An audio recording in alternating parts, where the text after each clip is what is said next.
Hello बच्चों, मैं विकास गुप्ता आपका स्वागत करता हूं एक्सप्लिसिट क्लासेस में। आज हम चैप्टर 5 समांतर श्रेणी मतलब अरिथमेटिक प्रोग्रेशन स्टार्ट करेंगे।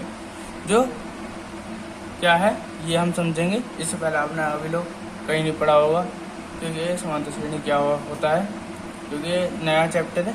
आइए देखते हैं ये होता क्या है। इसका इंट्रोडक्शन प्रस्तावना देखते हैं। मैं उम्मीद करता हूँ आप इसे ध्यान से समझना और अच्छी तरह समझेंगे, ठीक है। आइए देखते हैं समांतर श्रेणी क्या होती है। एक नंबर का वो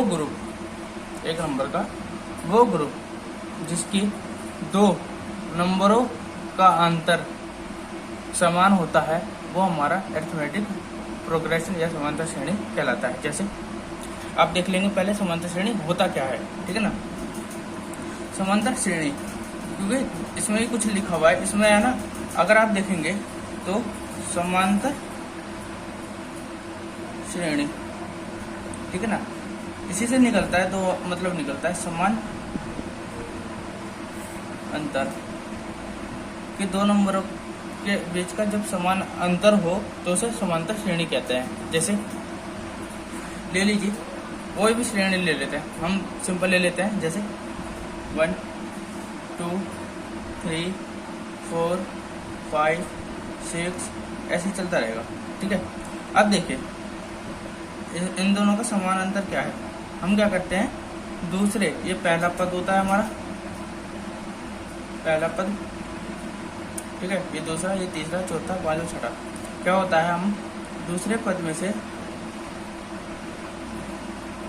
पहले पद को घटाते हैं, मतलब बाद वाले पद से उससे पहले वाले नंबर को। कि जैसे 2 मुझे बन गया 1, 3 में से 2 गया 1, 4 में से 3 गया 1, 5 में से 4 गया 1, 6 में से 5 गया 1। ऐसे सबका अंतर 1 1 चला जाएगा, ठीक है ना। इसी को ही हम समांतर श्रेणी कहते हैं कि जब भी दो नंबरों का अंतर, जब भी किसी श्रेणी में दो नंबरों का अंतर अगर समान होता है तो वो हमारा समांतर श्रेणी कहलाता है, ठीक है ना। जैसे आप और एग्जांपल देख सकते हैं। कैसे, जैसे आप देख सकते हैं हमारा और देख लीजिए कोई भी नंबर, जैसे 2 4 6 8 10, ये हमारे इवन नंबर सम नंबरों का सेट है, ठीक है ना। ये पहला नंबर सेट लिया था हमने, ये दूसरा सेट ले लेते हैं। इसमें भी देखिए 4 में से 2 गया 2, 6 में से 2 गया 6 में से 4 गया 2, 8 में से 6 गया 2, और 10 में से 8 गया 2। ये आ गया ना समान अंतर, ठीक है ना। और देख सकते हैं जैसे 3 3 3 3 3, देखिए क्या होगा, 3 में से 3 गया 0, 3 में से 3 गया 0, 3 में से 3 गया 0, 3 में से 3 गया 0। इस वाले से इसे घटाते हैं, ठीक है ना।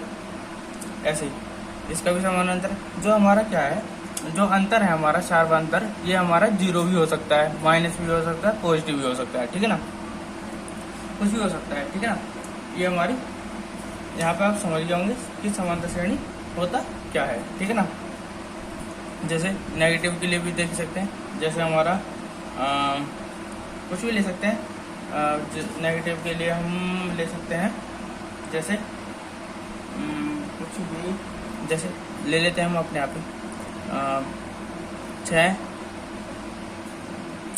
5 4 3 2 1, चाहे कितने ही चले, ठीक है ना।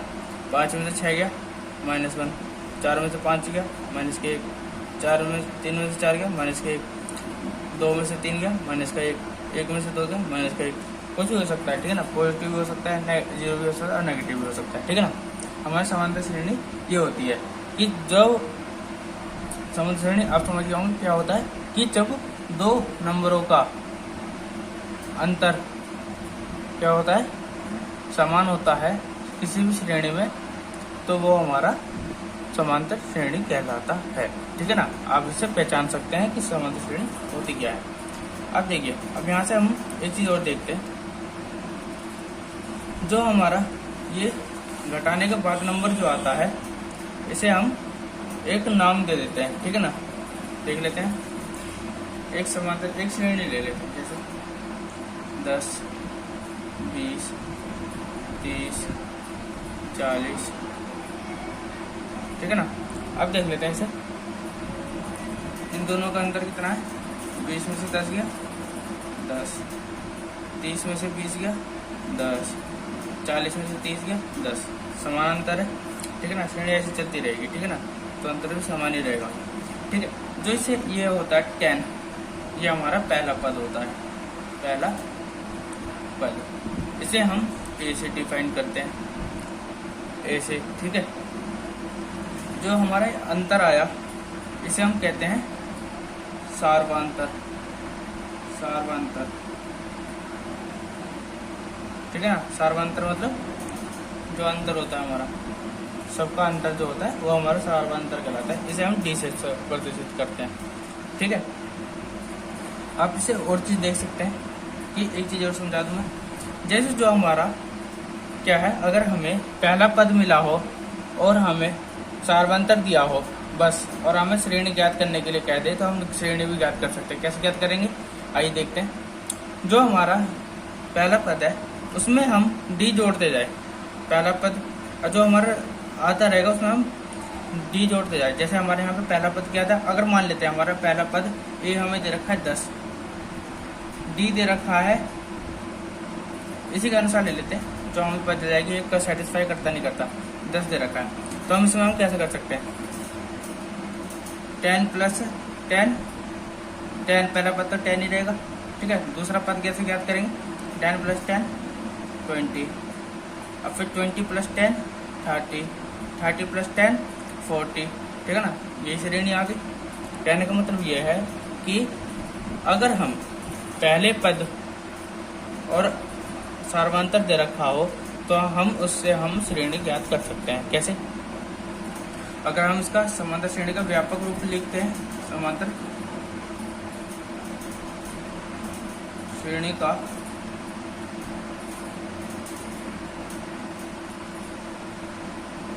व्यापक, सॉरी एक मिनट अभी देखता हूँ मैं, ये पेन थोड़ा रुक के चल रहा है।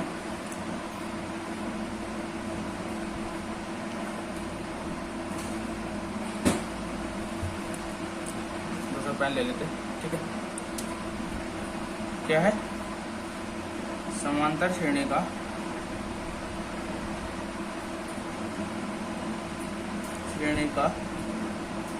व्यापक रूप, ठीक है। व्यापक रूप क्या होता है, देखिए, अब देखिए हमें दे रखा है, ठीक है, पहला पद, अगर हमें पहला पद मिला हुआ हो और हमें पहला पद पता हो क्या है, ए मान लेते हैं, ठीक है, और सार्वंतर कितना है, डी है, तो हम श्रेणी ज्ञात कर सकते हैं। तो उसका व्यापक रूप किस प्रकार होगा कि ए प्लस डी,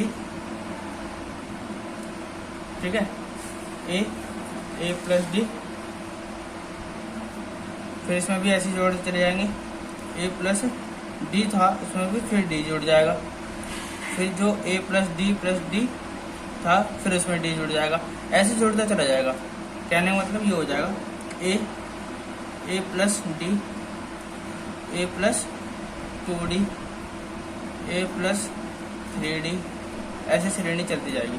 तो मतलब ये हमारा इसका व्यापक रूप है, ठीक है ना, समांतर श्रेणी का, ठीक है। तो हम इसे समांतर श्रेणी का व्यापक रूप कहते हैं, ठीक है। इसे हम इस प्रकार भी शो कर सकते हैं, कैसे कि अगर मैं इसे ऐसे लेता हूँ कि अगर इसका nवां पद हो, n तक जा रहे हो पद, तो हम इसे ऐसे लिख सकते हैं कि शो करने के लिए, इसे हम शो करने के लिए ऐसे लिख सकते हैं कि समांतर श्रेणी का nवां पद क्या होगा, तो हम इसे Tn से शो करते हैं, Tn से। तो इसे हम किस प्रकार शो करेंगे, अब देखिए, अब यहाँ देखना आप ध्यान से, क्या था, अगर मैं इसे लेता हूँ, अगर इसे इस प्रकार लिखूँ तो क्या होगा, डी के रूप में, तो क्या होगा ए प्लस एन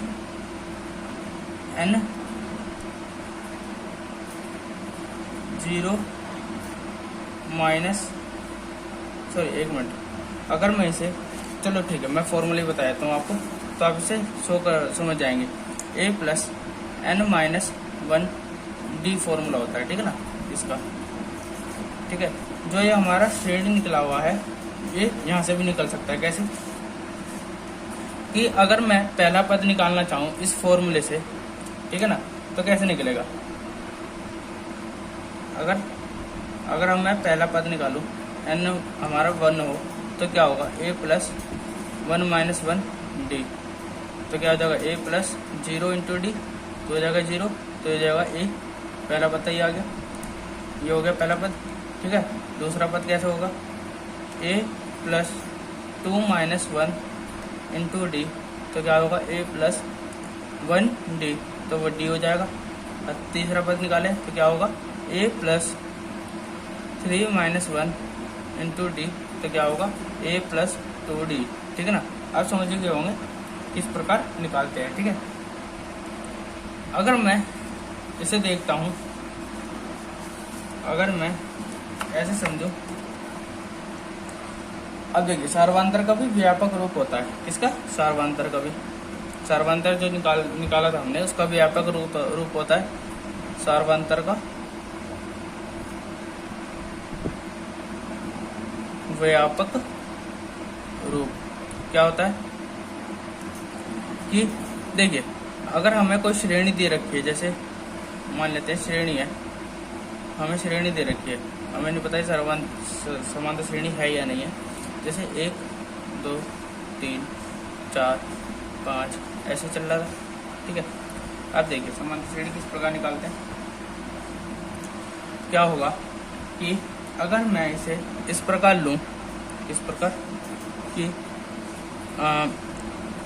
अगर मैं इसे इस प्रकार लेता हूं, जैसे हम क्या करते हैं कि दूसरे पद में से पहले पद को घटाते हैं, तब हमारा सार्वधातुक आता है। तो सार्वधातुक हमारा क्या होता है, डी होता है। और दूसरा पद क्या होगा, ठीक है। अब देखिए ये तो हमारा जो पहला पद है वो तो हमारा टी एन है, ठीक है। अगर मैं इसे लेके चलता हूँ तो टी एन लेता हूँ, ठीक है। अगर मैं इसे पहले लेके चलता हूँ, ठीक है। अब देखिए अब समझ जाएंगे कि क्या होता है, ठीक है ना। एक मिनट,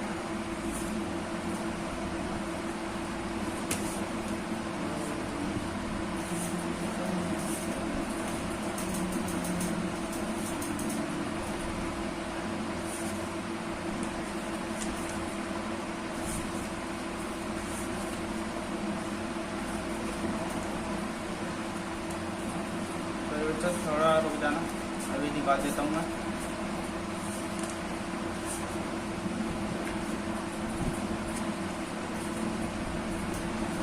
चलो ठीक है, आप इसे थोड़ा रहने देना, ठीक है ना।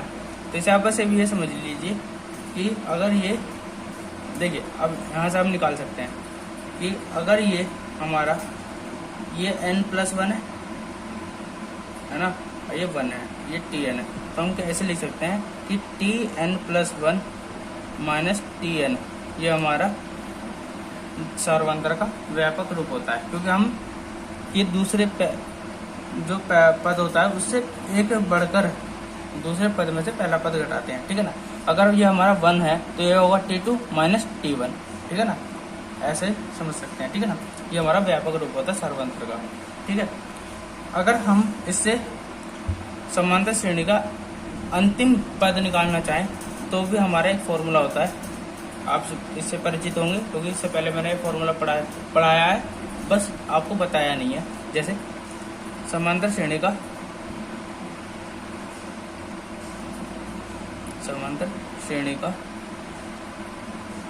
अंतिम पद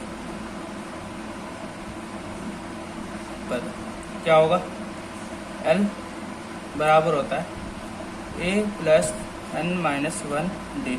अब कह रहे होंगे ये तो फॉर्मूला हम पढ़ चुके हैं, इसमें जब एनवा पद निकालना चाहे तो जो हमारा एनवा पद हो या अंतिम पद हो एक ही फॉर्मूला होता है, ठीक है ना। तो हम इसे कह सकते हैं कि टी एन बराबर एल होता है, ठीक है ना।